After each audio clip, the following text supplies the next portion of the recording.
وەکوونەیکون کونا جەرگم لە تاو هیجرانی تۆ بۆیە بە سۆزینەی دەسووتێم و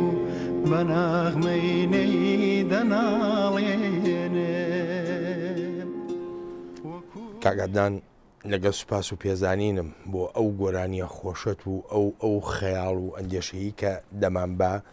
زۆر بە خێراتنیشت دەکەم بۆ ستۆدیۆی بەشی کوردی دەنگی ئەمریکا. سپاس کاکە بەڵێن جان چاوەکەم سپاس بۆیەوە. کاگەندان با سەرەتا لە مەسلەی کارکردن لەگەڵ شەعری کلاسیکا دەست پێ بکەین. کارێکی ئاسانە بەکارهێنانی موزیک لەگەڵ شەعری کلاسیکە یاخو لەگەڵ شەعری نوێیە بڕێ ئاسانترە؟ ڕاستەکەی لای من ئاوازدانان بۆ وشە ئاوازدانان بۆ ڕستە لای من تەجروبەم لەگەڵ هەردوو بابەتەکە هەیە، لەگەڵ کلاسیکشە و لەگەڵ شعری هاوچەرخشا و شعری مۆدرن کە زیاتر ئەو شعرانەی کە وەزن و قافیەشان زۆر با بڵێن ئیقاعێکی مۆسیقایتیانە. چەندین لە شاعیرانی کلاس با بڵێن هاوچەرخ و شاعیرانی مۆدرن بەکار هاتووە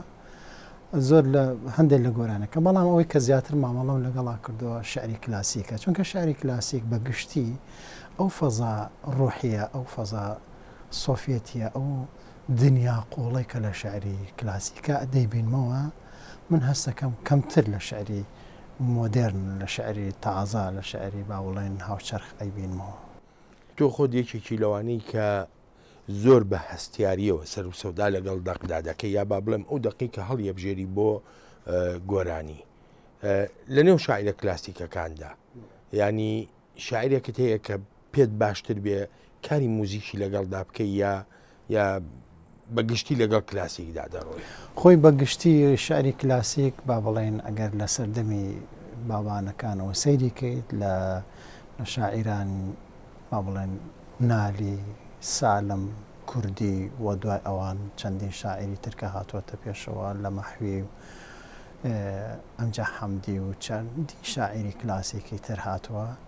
هەتاکو دەگاتە شعرەکان شعری هاوچەرە کە لە سەردەمی با بڵێن ئەحمەد هەردیەوە دەستی سەری هەڵداوە. ئەو شاعرە کلاسیکیانەی کۆن با بڵێن زیاتر هەوڵیان داوە کە ئیقاعێک لە ناو شعرەکانیاندا بەرجەستە بکرێ و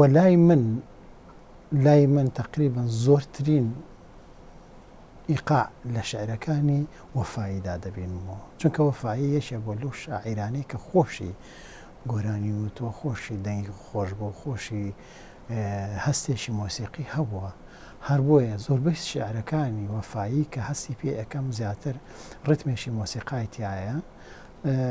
ئێمە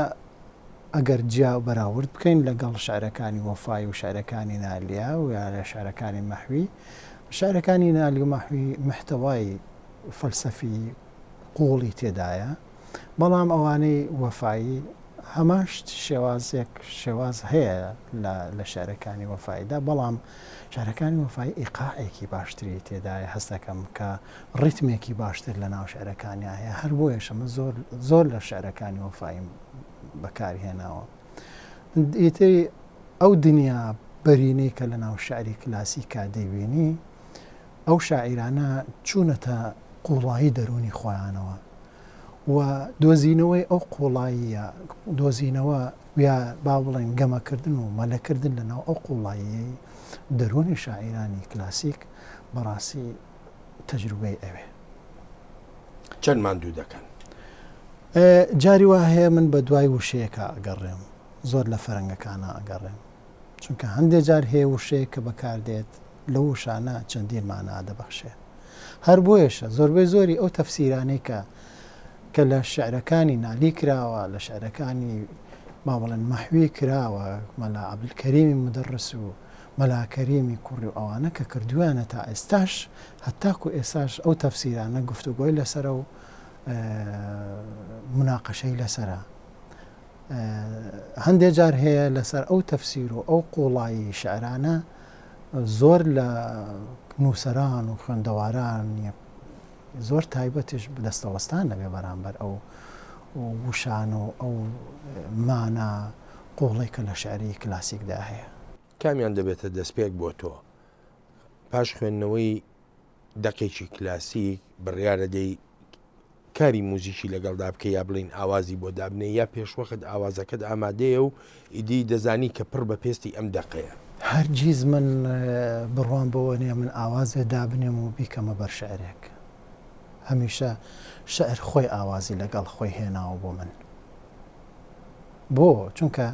ئێمە چەندین شعرمان هەیە 12 بڕگەیە، 11 بڕگەیە، 14 بڕگەیە، 15 بڕگەیە، 16 بڕگەیە. بەڵام کە بڕگەکانە ژمێریت هەندێک جار هەیە بە 5 بڕگە دەست پێەکە، هەندێک جار هەیە بە 2 بڕگە دەست پێەکە، هەندێک جار هەیە بە 3 بڕگە دەست پێەکە لە وشەکانە. لەبەرەوەی کە تۆ هەرچ ئاوازێکت دانابێت ئەگەر بیکەیتە باڵای شعرێکەوە ئەگەر ئەو شعرە 16 بڕگەیش بێ بۆ نمونە ینی ئاوازەکەت بۆ شعرێکی 16 بڕگەیی دانابێ هەر ناگونجێ لەگەڵ ئەو شعرانەیە ئللا ئەبێ وشە حکمی ئاوازدا بنێ لای من، وشە حکمی ئاوازداانێ لای من. و هەندێک جاریش بیر لەوە ئەەکەمەوە چۆنێتی ڕیزبەندی شعرەکان و بەندە شعرەکان تایبەتمەندی خۆی هەیە لای من. ئەسا بۆ نمونە وەکو نەیکونکونە جەرگم لە تاو هیجرانی تۆ بۆیە ئەوی شعری وەفایی.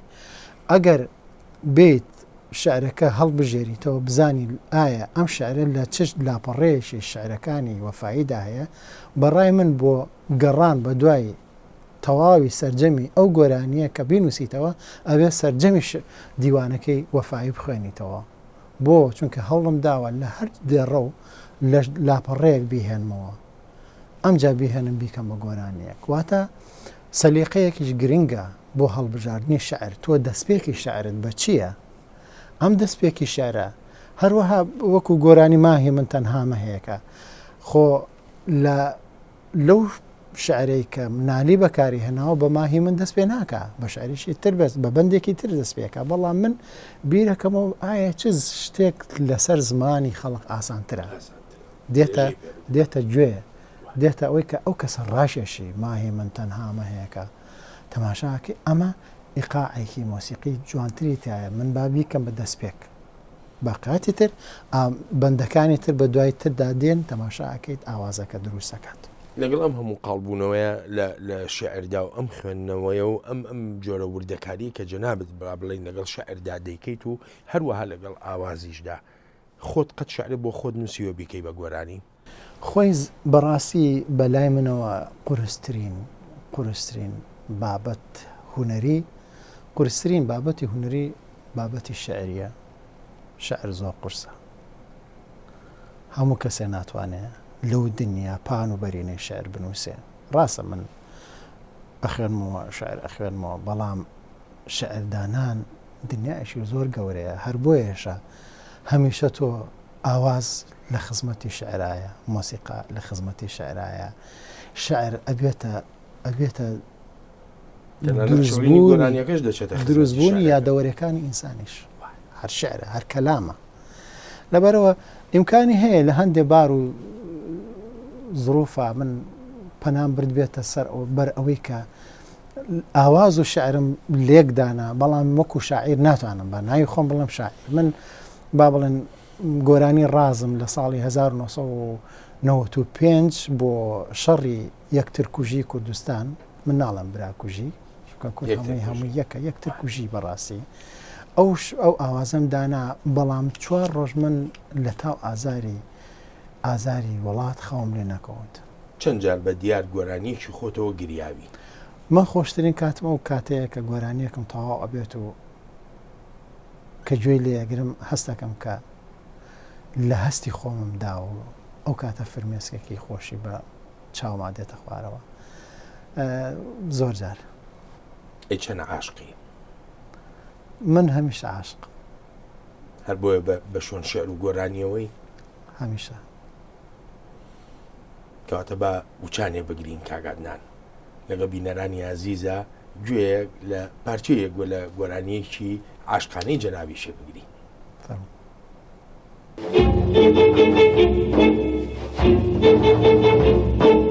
حاڵی دەردی منی غەمبەر بپرسە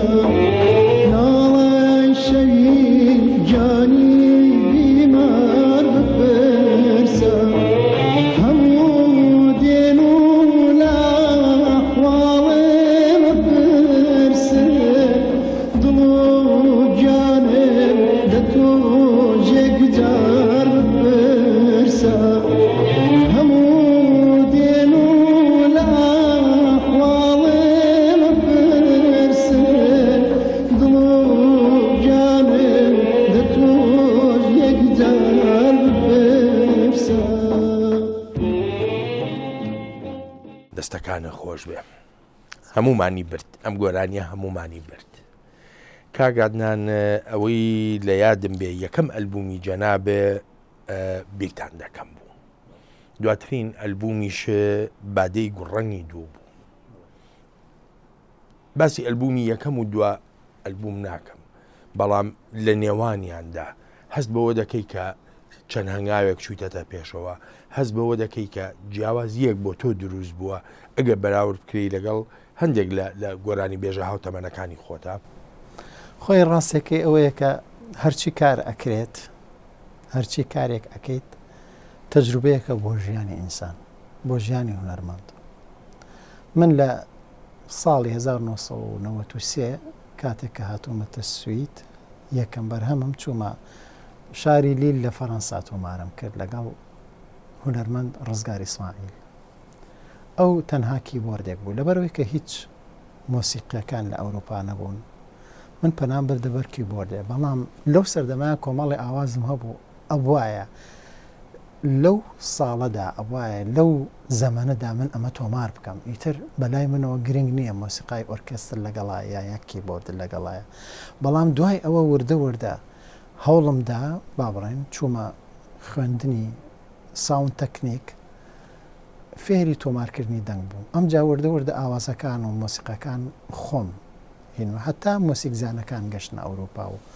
پەیوەندی خۆشم بە کوردستانەوە هەندێک جار هەیە لەگەڵ گروپەکانە ئیشم کردو ئەمانە هەمووی بوون بە تەجروبە بۆم دوای بیرتانەکەم ئەلبومی ڕازم تۆمار کرد ئەمانە کاسێتم ئەو کاتە سیدی نەبوو ڕازم تۆمار کرد 95 کە باسی ئەوەشم کرد کە زیاتر لەبارەی شەڕی یەکتر کوژی بوو لە کوردستان هیوادارم هەرگیز کوردستان تووشی ئەو ئازارە نەبێتەوە ئەوە تقریبان زۆربەی زۆری مۆسیقاکەش و تۆمارکردنەکەشی خۆم بوو دوای ئەوە پەیوەندیم بە کوردستانەوە کرد بۆ ئەلبومی شەوی یەڵدا کە یەکەم سیدی بوو ئەو کاتە تازە سیدی هاتبوو ئەوروپاوە شەوی هێڵدام تۆمار کە شەوی هێڵدا مۆسیقزانەکان برادەرەکانم لە کوردستان مۆسیقەکان کرد و دەنگم لە سوید خستە سەر ئەوش لە ناو سۆدیۆ خۆمە دوای شەوی هێڵدا با بڵێن گۆرانی ئەلبومی شنەی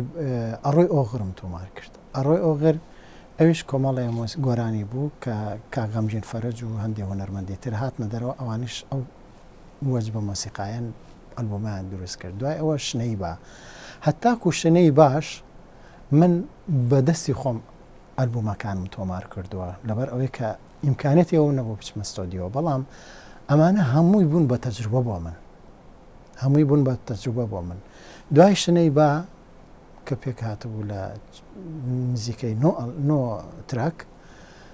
زۆر لە مۆسیقیەکان لە ئەوروپاوە هێنا من خۆم ئەو ئەلبومم تۆمار کرد لە شاری ئۆپسالە لە سوید ئەمجا پەیوەندیم بە کامکارانەوە کرد بۆ ئەلبومی ئەم شەو بۆ ئەلبومی تاڤگێ لە عەشق بۆ ئەلبومی وەفایی دوایی وەفایی خاتوونەکەم دوای خاتوونەکەم گوڵی نازدار دوای خاتوونەکەم بادەی گوڕەنگی یەک دوای بادە گوڕەنگی یەک گوڵی نازدار دوای گوڵی نازدار بادەی گوڕەنگی دوو کارکردنی لەگەڵ کامکارەکانە بەڵێ لای خۆت چەند بە خاڵێکی و بەرچەرخاندایانی وەکوتم لە ژیاندا بەڕاستی هەموو ئەو گروپانی کە تۆ کاریان لەگەڵاکەی تەجروبە و تەجروبەیەکی تر بۆ ژێرخانی هونەری خۆت گەورەکەیت کام کاران یەشێ بوون لەو هونەرمەندانی کە بەڕاستی من لە ئەلبومی ئەم شەو کە پەیوەندیم پێوە کردن بە کاگوشان کامکار گۆرانیەکانم بۆ ناردن و زۆر ئەوان با بڵێن ڕازی بوون بۆی کە من کاریان لەگەڵا بکەم کە گۆرانەکانم بۆ ناردن دوای 6 مانگ داوایان کردوتیان وەرە دەم خەرە سەر ئەو گۆرانیانە کە چوومە ئەوێ بۆ یەکەم جار لە ستۆدیۆیە تەماشام کرد کاتی هۆتفۆنم خستە گوێم لە گۆرانیەکان کرد ئەوەندە گۆرانیەکان تەوزیعی مۆسیقاکەی ئەوەندە ڕێک و پێک و جوان بوو یعنی هەر لە یەک پاژنێوەڕە نزیکەی 5 گۆرانیم تۆمار کرد لە ستۆدیۆیە کە بۆ لای ئەوان جێگای سەرسۆڵمان بوو گۆرانی بێژێک لە یەک پاژنێوەڕە 5 گۆرانی دەنگ بخاتە سەر 5 گۆرانی بۆ ڕۆژی دووهەم عینیشت باقیاتی گۆرانەکانی ترم تەواو کرد لە ماوەیەشی زۆر کورتە کاتێکە شنەی باچووە بازاڕەوە و چووە ناو خەڵقەوە بەڕاستی جێگا ستایلێکی تر بوو جێگایشی تری گرت لە خانی تەمەنی هوەری منە و دوای ئەوەش بڵێن بەرهەمی وەفایم لەگەڵ تۆمارکردن تەجروبەیەکی باشم هەیە لەگەڵ کامکاران بەڕاستی هوەرمەندن کامکاران بەڕاستی جێگای سەرسوڵمانن بۆ هەموونەتەوەی ئەزمونونەکانت زۆرن لە کامیان پەشیمانی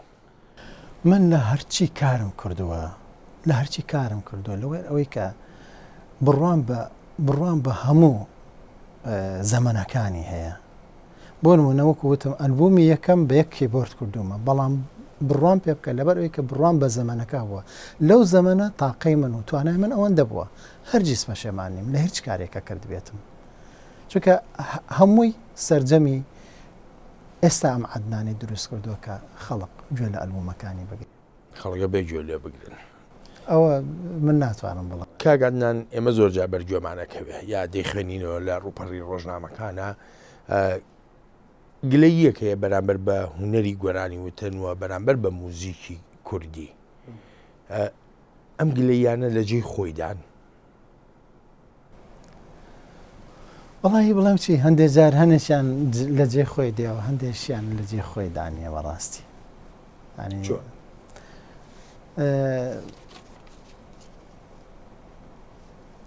هەندێک جار هەیە بەویستی کەسێک ئەیەوێت هەموو ستایلەکان لە ویستی ئەو کەسە خۆی بنوێنێ بەڵام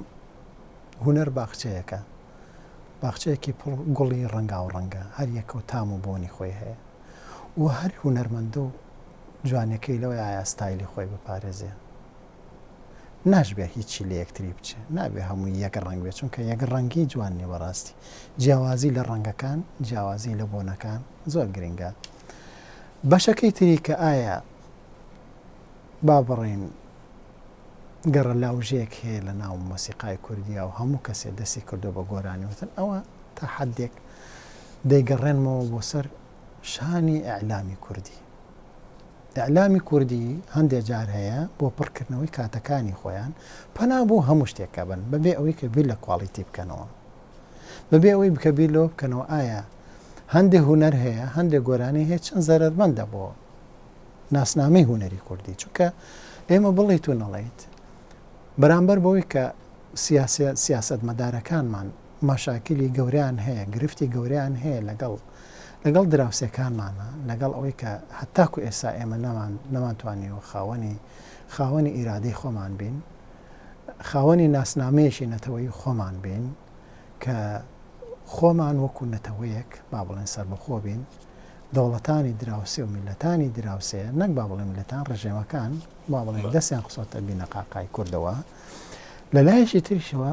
هوەرمەندانش ئەرشێکی گەوریان لەسەر شانە کە ناسنامەی هوەری خۆیان بپارێزن وەکو چۆن مۆسیقای فارسی هەیە چۆن مۆسیقای تورکی هەیە چۆن مۆسیقای عەرەبی هەیە کە ئەم سێنەتەوەی ئێمە دەوری ئێمەیان داوە ئێمە ئەتوانین من گوێ لە گۆرانی فارسی شەگرم لە عەرەبی شەگرم لە تورکی شەگرم لە هەموو نەتەوەکانەگرم بەڵام ئەبێت من وەکو هوەرمەندێک ناسنامەی نەتەوایەتی ناسنامەی هوەری خۆم بپارێزم کاتێککە گۆرانی ئەڵێم لە نەتەوەکانی تر نەچم من کاتێک کە داوای ئەوە ئەەکەم من نەتەوەیەکی جیاوازم بەڕاستی ئەبێ هوەرەکەشم جیاواز بێ یعنی هەندێک کەس هەیە کە بڕوای بە ڕەسەنایەتی نییە ئەڵێ بۆ نمونە ئەڵێ من ئەسپی ڕەسەنم دیوە بەڵام مۆسیقای ڕەسەنی کوردی و نەدیوە یعنی ئەمان خۆشم ئەوانە مۆسیقیشن بەڕاستی بەڵام کە تۆ ئەو بیرت هەیە بۆ شێوازە تۆ بۆ کار لە مۆسیقاکەیت یان بۆچی خۆت ئەخەیتە ژێر سێبەری هوەری نەتەوەیشی ترەوە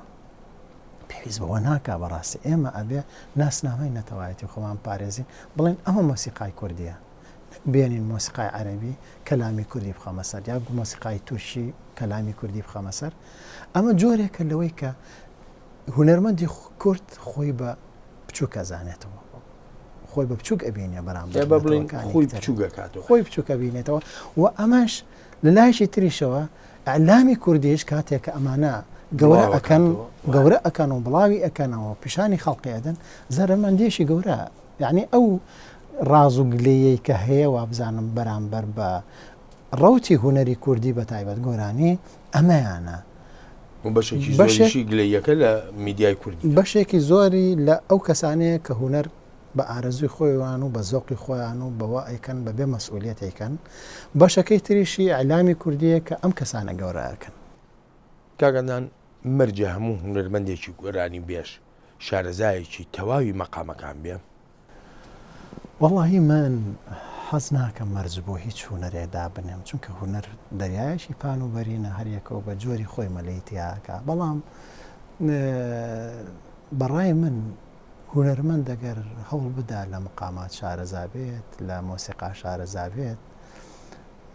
ئەتوانێ بەردەوامی بە هوەرەکەی خۆی بدا چونکە ئێمە ڕۆژانە فێرە بین بەڕاستی من ڕۆژانە ئەگەر شتێکم لێ ئاسی بووە بێ بچمە لای مۆسیقیەک بڵێم ئەم هێمایە چێ لە ناو مۆسیقایە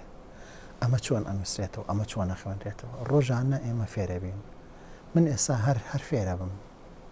چەند ساڵە کارەکەم بەڵام ڕۆژانە فێرە بم ڕۆژانە خۆم فێری مقاماتەکەم ئەمە ئەرکێکی هوەرمەند دەکە بتوانێت ڕۆژانە خۆی فێرکە جا هەتاکو زەخیرەی هوەری خۆی گەورەکە بەردەوامەکەی بە بەردەوامی ئەمێنێتەوە ئەتوانێت بە بەردەوامی بەخشن دەوێت بۆ هوەری کوردی بەڵام ناتوانم مەرجدا بنێم بۆ هیچ کەسێک ئەزمموی نوێی عەدنان کەریم یعنی ئمە پێشتر هەرخۆم خۆت کە باسمان کرد باس لە ئەزمموونێکی نوێ بۆ کردم من خۆمیانی تر یەک پارچە بووم بە چاوەڕوانی بۆ گوێگرتن کە کارکردنە لەسەر شعری هێمن وکردنی بە گۆرانیەکی درێژ ئەکرێ بۆ بینەرانمانی باسکەی بەڵێ ئەمە سەرچاوەکەی تقریبان بۆ چەند دین ساڵ خۆی گرتووە من هەوڵم داوە کە وردە گۆرانی درێژش لە ناو مۆسیقای کوردیا بێتە ئەکایەوە یەکێ لەو تەجروبانم نامە چامەکەی نالی بوو دواییش ئاواز بەڵێن ئەوە وەکو لەگەڵ گروپی سمفۆنی عێراقی و گروپی ژێداری کوردستان ئەو کارم لەسەر شانۆ تۆمار کرد و لە ساڵی 2006 ئەوەم تۆمار کرد بە دوای ئەوەیە هەستام وەڵامەکەی سالمیش بۆ نالی ئەوشم ئاوازم بۆ داناوە گۆرانێکە تەواو بوو لای عەبدوڵڵا جەمالە ئەمەوێ وەکو پرۆژەیەشی گەورە ببێتە یەک گۆرانی بڵاو ببێتەوە و دوای ئەمە هەوڵم داوە چەندین پرۆژەی تر و تەجروبەی ترم هەبێت یەشێ لەو تەجروبانە ئەمەی جەنابەت بوو کە فەرمووت مەسەلەی شعرێ لە شعرە جوانەکانی هەیە من عشق و ئازادیەکەی ئێستا بەدەستمەوەیە لە مانگی ئینشاءڵڵا مانگی نوۆیە ئەچم بۆ چیک لە پراگ لەگەڵ فرقەوی سمفۆنی چیک ئەمە تۆمارەکەین کە کارزان مەحموود مۆسیقای بۆ داناوە و مۆسیقای ئێستا خەریشی نووسینەوەیەتی و خۆی ئامادەکە بۆ ئەوەی کە ئێمە چوین نۆتەکان یەکسەر پێشکەش بە فرقی ئۆرکێسترای ئەوێ بکەین وە گۆرانێکە تقریبان پێک هاتووە لە وەکوتم عشق و ئازادەکەی مامەسا هێمن و سێ شعری تریشیم هەڵبژاردو ئەلبومەکە ناوی ئەنێم هێمن ئەمە هەمووی ئەبێ بە یەک گۆرانی درێژ ئیتر ئیمکانی هەیە 45 دقیقە دەرچێت چاوەڕوانی ئەو گۆرانیەوە سپاس دەکەم کاگەندان بەداخەوە کات دەرفەت نادا بۆ پرسیاری زیاتر هەڵی دەگرم بۆ کاتێکی تر و وادەیەکی کە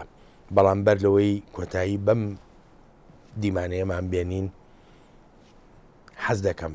گۆرانیەکمان پێشکەشکەی هەر لێرە لە ستۆدیۆ بەبێ هەبوونی موزیک جا باشە گۆرانەکان زۆرن نازانم ئەگەر تۆ اختیارێکی بکەیت تۆ حەز لەکەم گۆرانیە من با من پێشکەشتی بکەم سپاس دەکەم ئەو بژارەیەدا جەماوەری کورد لە سپاس دەکەم کە ئەو بژارەیەدا دەست من ئەلبەتە من یەکێ لەو گۆرانیانی کە بەڕاستی لەگەڵ یاژیم و بەڕاستی دەمبات گۆرانی ماڵی چۆڵمە بۆیە من ینی ئەم گۆرانیە پێشکەش بە بینەران و با بڵێم پێشکەش بە تۆشی دەکەم ئەم گۆرانیە ڕاستەکەی من لە زمانی کاک سالار عەزیزەوە بیستوە بووم و دوای ئەوەی کە کۆڵیمەوە چەندین هونەرمەندی تریش باڵێنشە لە گۆرانی بێژانە دارویش بۆ ئەم گۆرانی وتۆ بە زمانی فارسی دیارە ئاوازەکە ئەوە ئەو وەریگرتووە کاک سالار عەزیز وەریگرتووە و شعریشی بۆ ئامادە کردو و دایڕشتووە. من ئێستا حەزم لەو گۆرانیە بوو ئیتر ئێستا پێشکەشی ئێوە و پێشکەشی جەماوەریەکەم. ماڵی چۆڵم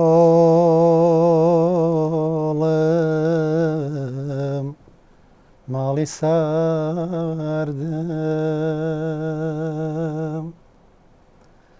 ماڵی بێکەس خۆری ڕازم بەو مێدی ڕۆژێکی تر کە هەڵدێ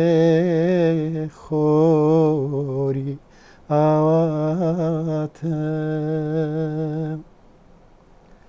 شیرینم گەرچی کە تۆ دووری لە من چاوانە دایمە هەر لە بەرچاوم هەرچەنە کە ڕێگە تاریکە لە من تۆی چرای ڕۆشنکەرەوەی ژیانم وەرە با پێکەوە هەردوو ڕێبڕین دەستم لە دازنێ با ڕێگای سەختی بڕین بەڵێن بدەین کە یەکتری جێنەهێڵین لە تاریکی شاوە زەنگە ڕۆژ داگرین ماڵی چۆڵم ماڵی ساردم ماڵی بێکەس خۆری ڕازم بۆ مێدی ڕۆژێکی تر کە هەڵدێ خۆری ئاواتم بەڵێن بدەین کە یەکتری جێ نەیەڵین بێگومان یەکتری جێ نایەڵین